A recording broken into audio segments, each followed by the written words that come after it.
As he cuts and folds the paper around a toy, he glances out onto the snowy streets of Camberwell, South London, where beggars stroll past boarded-up shops, adorned with graffiti, and is reminded of a favourite quote of his father, Day of the Jackal star Edward Fox. "There is a really good line my dad often says, the nakedness of the indignant world may be clothed from the trimmings of the vain."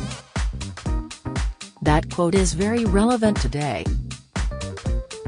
It comes from the 1766 novel The Vicar of Wakefield by Anglo-Irish writer Oliver Goldsmith, reflecting the vast gulf between the rich and poor in 18th-century Britain. Written decades before Oliver Twist, novelist and campaigner Charles Dickens, often quoted in similar situations, was even born. Freddie believes Goldsmith's observations on financial disparity could easily describe 21st-century Britain. "In this city which I love and am hugely proud of, it has never felt more desperate. It's a world I'm so far away from personally, but I feel there but for the grace of God go any of us," he says. "I have a family. I have people to protect me, people who will back me. The people being supported by this charity don't have safety. They don't have all the things I take for granted." Freddie is wrapping presents and writing cards, signed Santa's Helper, for a charity close to his heart, St. Giles Trust. They'll be given to struggling parents to lay out for their little ones on Christmas morning. On that day Freddie, 33, who played Mark Thatcher in Season 4 of The Crown, will be embraced in the warm glow of one of Britain's great acting dynasties. Edward Fox and his wife Joanna will also be joined by their daughter Amelia, star of Silent Witness, and a lively throng of relatives. "The thing I love most about Christmas is going home to my family, going to Dorset where my heart is," continues Freddie, who won plaudits for his portrayal of convicted killer Jeremy Bamber in the television drama White House Farm in 2020. "If I couldn't do that I would feel totally bereft. We'll all be together enjoying a traditional Christmas.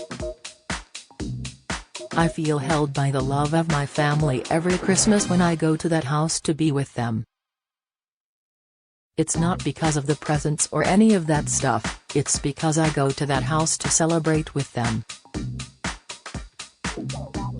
Without that, Christmas wouldn't be Christmas." Away from the festivities, it's clear he'll spend time hoping those families being supported by social justice charity St. Giles will feel the same joy as his family. Children growing up in families on or below the poverty line, afflicted by addictions, menaced by domestic violence and living in fear of being sucked into the gang culture of county lines, face a daunting future, and Freddie believes they need to feel loved and at the core of the family. "The present is a symbol of the love and a feeling of safety that a family can provide," he says while examining a toy. "It's an incentive to those people who could be in a vulnerable position to say, 'This is the life I want. I don't have to do something that puts my life and my family in danger.' It's a very powerful individual message and I'm very lucky and proud to be a part of that." Freddie is paying a visit to the charity's pantry, next to its HQ in the heart of Camberwell, South London. He pops in as pantry network manager David Adams, 34, uses chalk to write up a Christmas recipe on a blackboard. This is not a warehouse-style food bank, but a cozy, brightly lit shop festooned with Christmas decorations. But everyday shoppers cannot shop here. Members pay £3.50 a week, which entitles them to £25 worth of groceries, including fruit and vegetables. David tells Freddie, "We do not provide a handout, this service is a hand-up." clients are referred from councils, housing associations and schools. On their first visit they fill out a form so their needs can be fully assessed. Recipes are a fun way of encouraging them to use the ingredients available during that particular week. We are offering people a safety net before they need a food bank, explains David. We assess their situation to see if they are claiming the right benefits and help them with that as well. Our staff spend a lot of time looking at their needs and situations. For example, some people only have access to a microwave, so we help them choose suitable food for microwaves. St. Giles also has pantry food hubs in Coventry, Leeds, Hackney, East London, and on an estate in the heart of Kensington and Chelsea, West London, where they offer advice on how to cook tasty winter stews using slow cookers. There are plans to open pantry food hubs in Norwich and North Wales next year. This is just a brilliant idea, enthuses Freddie as he wraps gifts for members when they come to collect their Christmas shopping. He has been involved with the charity for more than 4 years after being recruited when he read a poem written by a prisoner at a conference on prison reform, an issue which greatly interests him. St. Giles CEO Rob Owen invited him along to chat to so-called peer advisors, mentors who have been in prison themselves or addicted to drugs or have been the victim of domestic violence, who support those deemed most at risk of falling through society's safety net. It's those people who have been through terrible times that are best able to help those who are going through it and help turn their lives around, adds Freddie.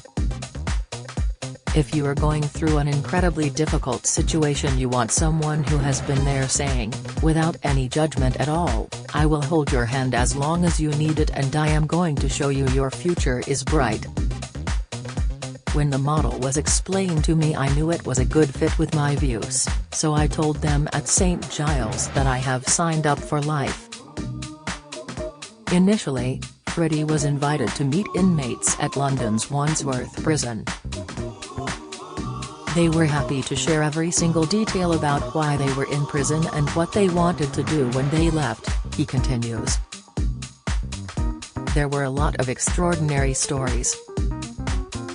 It was eye-opening and exciting being in a room with people whose lives were so divergent than my own. All of them wanted to make sure what they had done before they came into prison, they weren't going to do when they left. Now I want to visit a women-only prison. The reasons women go into jail are often so different to the reasons men are sent to prison. For women, so much of it is about caring for children. They will go to any lengths to look after them. A visit is being penciled in for early next year to help him get a deeper understanding of the issues faced by women prisoners. St. Giles has helped 300,000 people over the last 60 years. In the last year it rescued 223 children and young people from county lines gang exploitation and helped a further 836 reduce their debts and stabilize their finances. In recent years, it has focused on those in society held back by poverty, exploitation, abuse, addiction and mental health issues, but will be doing more work with prisoners next year. This year St. Giles hopes generous readers may be able to share donations. Freddie adds, I would say to Daily Express readers, your Christmas donation could not be put to better or more effective use for a charity that is doing extraordinary work in London and across the country. Last year, St. Giles also supported 113,000 people, including giving one-to-one support for 5,500 people trapped in a cycle of reoffending and homelessness. Their interventions helped 1,084 disadvantaged people into employment and tens of thousands were reached through schools-based preventative work. Freddie, currently playing Spiderweb in the Apple TV Plus espionage drama Slow Horses, based on Mick Herron's best-selling books, opposite Gary Oldman, clearly has a natural affinity with those involved in this challenging work. Dressed in his jeans and roll-neck sweater, he blends in easily with the team, many of whom he knows on first-name terms. "I feel very comfortable here," he adds, smiling. The St. Giles model works. It should be taken up by the government and put into action in our prisons and communities on a much broader scale. For more information on its work, or to donate to St. Giles Trust, please visit stgilestrust.org.uk.